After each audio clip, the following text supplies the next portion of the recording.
ውድ ቻናላችን ቤተሰቦች እንኳን ወደ ቻናላችን በደህና መጣችሁ። አሁንም ሊቨርፑልን በተመለከቱ ዘገባዎች ተመልሼ መጥቻለሁ። በዛት የምንመለከታቸው ሚሎስ ኬርኬዝ የሚጠበቅብህን ካልሰራህ አትጫወትም የሚል አስተያየትን ሰጥቷል። ሊቨርፑሎችም ከፒኤስጂ ጋር በብራድሊ ባርኮላ ዙሪያ ንግግር አድርገዋል እየተባለም ይገኛል። እንደዚሁም ማይክል ኦዌን ሊቨርፑሎች ጃረድ ቦወን ማስፈረም አለባቸው የሚል አስተያየትን ሰጥቷል። በተጨማሪም ዛባሬንን የተመለከተንም ዘገባ በቆይታችን የምንመለከት ይሆናል። እናንተም እስከ መጨረሻው ደቂቃ ድረስ አብራችሁ ቆይታችሁ እንድትከታተሉት ያላችሁን ሀሳብ አስተያየትም ኮሜንት ሴክሽን ላይ በመጻፍ እንድታሳውቁኝ፣ ሰብስክራይብ፣ ላይክ፣ ሼር እያደረጋችሁ የቻናሉ ቤተሰብ እንድትሆኑ እንደዚሁም ዲስክሪፕሽን ላይና ኮሜንት ሴክሽን ላይ በሚገኙ ሊንኮችም ተጠቅማችሁ የቴሌግራምና የኢንስታግራም ቻናላችንን እንድትቀላቀሉ በአክብሮት እጠይቃለሁ። አሁን በቀጥታ ወደ ዘገቦቹ የምናመራ ይሆናል። አብራችሁን ቆዩ። በመጀመሪያ ማይክል ኦዌን የሰጠውን አስተያየት ነው የምንመለከተው።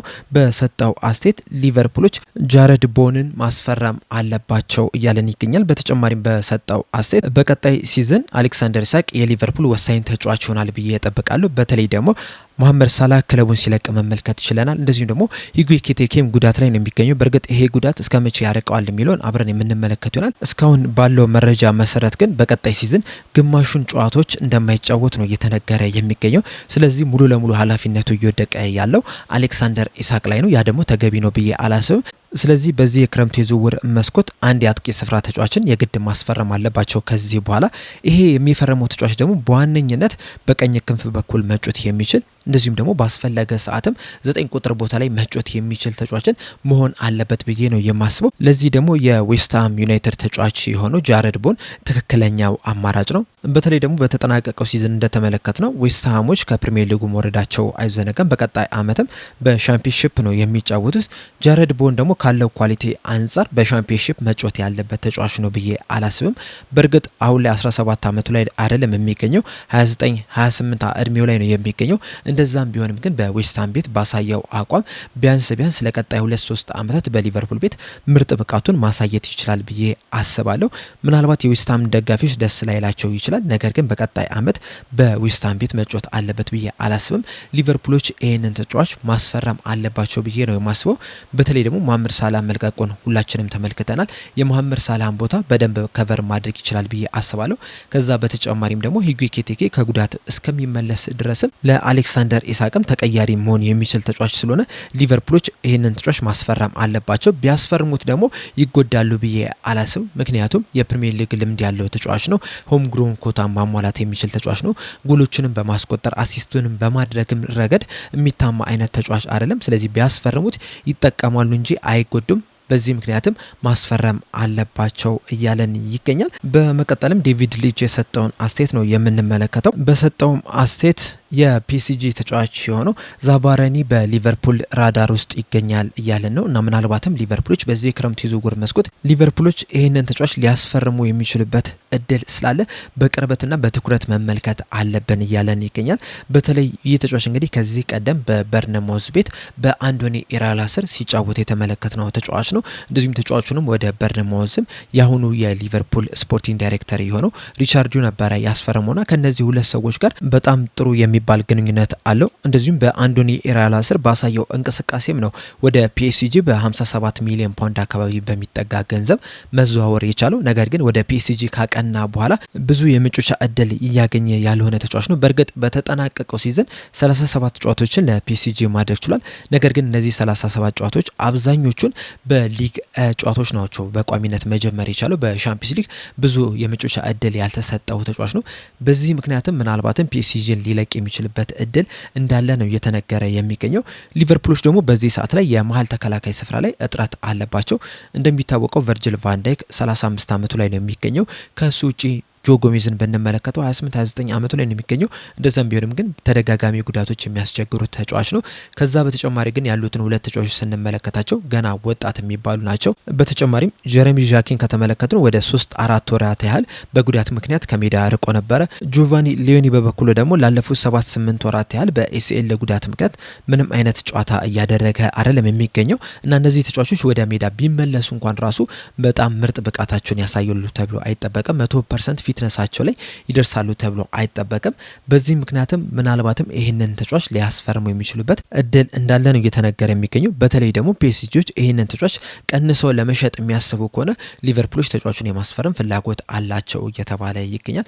ቅድም እንዳልኳቸው እንግዲህ ፒኤስጂዎች ባለፈው የክረምት የዝውውር መስኮት ነበር ይህንን ተጫዋች በ57 ሚሊዮን ፓውንድ ማስፈረም የቻሉት። ሊቨርፑሎች ግን ለዚህ ተጫዋች ይህን ያህል ገንዘብ ያወጣሉ ተብሎ አይጠበቅም። ምናልባት ፒኤስጂዎች ግን ሂሳቡን የሚቀንሱት ከሆነ ሊቨርፑሎች ሊያስፈርሙ የሚችሉበት እድል አለ ተብሎ ይጠበቃል። በመቀጠልም ብራድሊ ባርኮላን ወደ ተመለከተው ዘገባ ነው የምናመራው።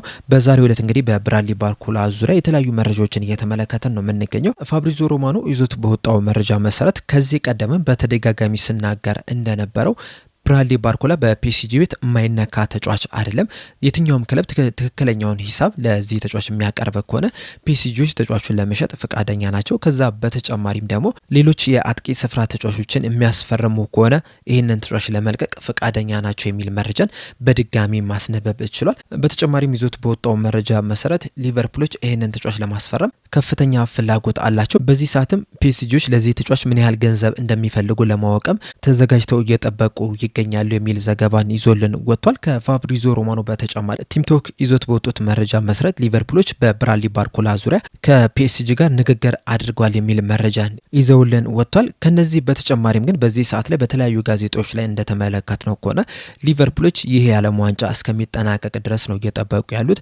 የዓለም ዋንጫው ሲጠናቀቅ ግን በብራድሊ ባርኮላ ላይ ያላቸውን ፍላጎት በቀጥታ ለፒኤስጂ ያሳውቃሉ ተብሎ ይጠበቃል።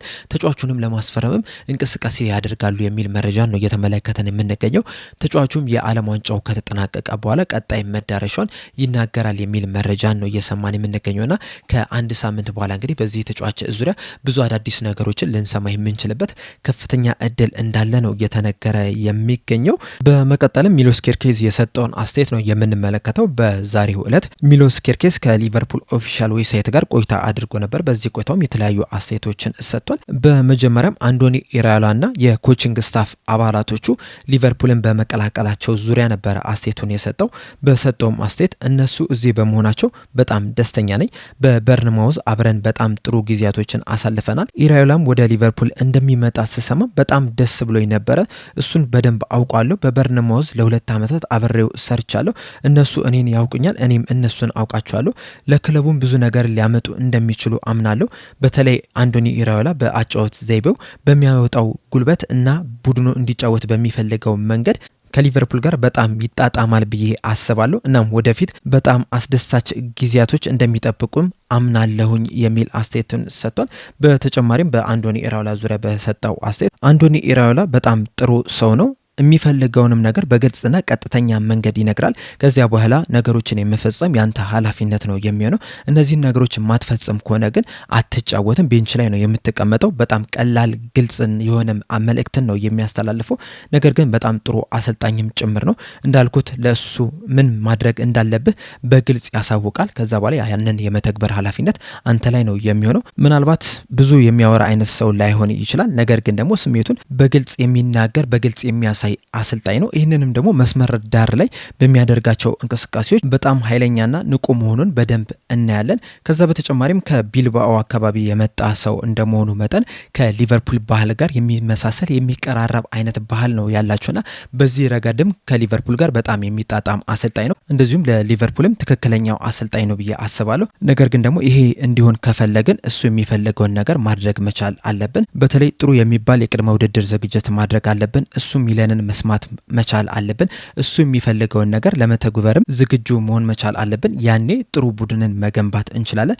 እኔም በቡድኑ ጥሩ አቋም ላይ እንደሚሆንም አምናለሁ የሚል አስተያየቱን ሰጥቷል። ከእርሱ ጋር ስላሳለፈው ጊዜም በሰጠው አስተያየት ከእርሱ ጋር በጣም ጥሩ ጊዜያቶችን አሳልፍ ያለው እናም በእርግጠኝነት እንዲሻሻል ብዙ ረድቶኛል። በተለይ ወደ በርንማውዝ በመጣውበት የመጀመሪያ ዓመት ሁልጊዜ የጨዋታ ትንተናዎችን፣ የቪዲዮ ትንተናዎችን እንደዚሁም ደግሞ ሌሎች ስልጠናዎችንም ይርሰጡኝ ነበረ። በእርግጥ እሱ ብቻ አይደለም የነበረው የሱ ረዳቶችም እንዲሻሻል በጣም ከፍተኛ የሚባል አስተዋጽኦ አድርገውልኛል። ከዛ በኋላ እንግዲህ ሁለተኛ ዓመት ላይ የተሻለ ሆኜ መቅረብ ችያለሁ፣ የተሻለ መንቀሳቀስ ችያለሁ። በደንብ ቡድኑን ተዋህጄ ነበረ። ፕሪሚየር ሊጉንም በደንብ መላመድም እችያለሁ። ለዚህ ላሳየሁትም ነገር ደግሞ አሰልጣኝ አንዶኒ ኢራዮላና ረዳቶችን ማመስገን አለብኝ የሚል አስተያየቱን ሰጥቷል። አንቶኒ ኢራላ መተግበር በሚፈልገው የጨዋታ ስታይል ዙሪያ በሰጠው አስተያየት እርሱ ቀጥተኛ እግር ኳስ ከፍተኛ ጫና የሚያድር እና ደግሞ ወደፊት የሚያጠቃ የጨዋታ ስታይልን ይወዳል። ይህ ደግሞ ለእኔ ፍጹም ተስማሚ ነው ብዬ አስባለሁ። እኔ ብቻ ሳልሆን ብዙ ተጫዋቾችም ይህንን አጮት እንደሚወዱትም አምናለሁ። በጣም ጥሩ ይሆናልን ብዬም አስባለሁ የሚል አስተያየቱን ሰጥቷል። እንደዚሁም ወደ ቅድመ ውድድር ዝግጅት በመመለሱ ዙሪያ ወደ ልምምድ በመመለሱ ዙሪያ በሰጠው አስተያየት ልምምድና ኳስ በጣም ናፍቆኝ ነበረ። በተለይ ያለፈው ሲዝን ልክ እንደተጠናቀቀ ከ2 ከ3 ሳምንት በኋላ ልምምድ ለማድረግ በጣም ጓጉቼ ነበረ። ስለዚህ ወደ ልምምድ በመመለሳችን ወደ ሊቨርፑል በመመለሴ እዚህ በመሆኔ በጣም ደስተኛ ነኝ። ከቤተሰብና ከሌሎች የምወዳቸው ሰዎች ጋር ጥሩ የሚባል ጊዜን ማሳለፍ ችዬ ነበረ። በረፍቴም ተደስቻለሁ። ነገር ግን አሁን ላይ ወደ ልምምድ በመመለሴ በጣም ደስተኛ ነኝ የሚል አስተያየትን ሰጥቷል። እንደዚሁም በመጪው የውድድር ዘመን የግል ግቦቹ ዙሪያ በሰጠው አስተያየት በመጀመሪያው የውድድር ዘመኔ ብዙ ተሻሽያለሁ ብዬ አስባለሁ። በእንግሊዝም ያሳለፍኩት ጊዜ በጣም ረድቶኛል። አሁን በፕሪሚየር ሊጉ 4ኛ ዓመቴ ነው። ስለዚህ ምንም እንኳን ገና ወጣት ብሆንም የበለጠ ልምድ እንዳለኝ ይሰማኛል። እንዲሁም ነገሮችን እንዴት እንደሚሄዱ በደንብ ተረድቻለሁ። ይህም በሊቨርፑል 2ኛ ዓመቴ ነው። የመጀመሪያው ዓመት ክለቡን፣ ደጋፊዎችን እንደዚሁም ደግሞ በክለብ ውስጥ ያሉትን አሰራሮች እንዳውቅ በጣም ረድቶኛል። ስለ የግል ግቦቼ ብዙ ማውራት አልወድም። ነገር ግን ደግሞ እኛ ሊቨርፑል ላይ ነው እየተጫወተን የምንገኘው። ሊቨርፑል ደግሞ በዓለም ላይ ከሚገኙ በጣም ምርጥ ከሚባሉ በጣም ትልልቅ ከሚባሉ ክለቦች መካከል አንደኛው ነው። ስለዚህ ሁልጊዜም ስለ ስኬት ማሰብ ያስፈልጋል። ሁሉንም ዋንጫዎችም ስለማሸነፍ የግድ ማሰብ ያስፈልጋል።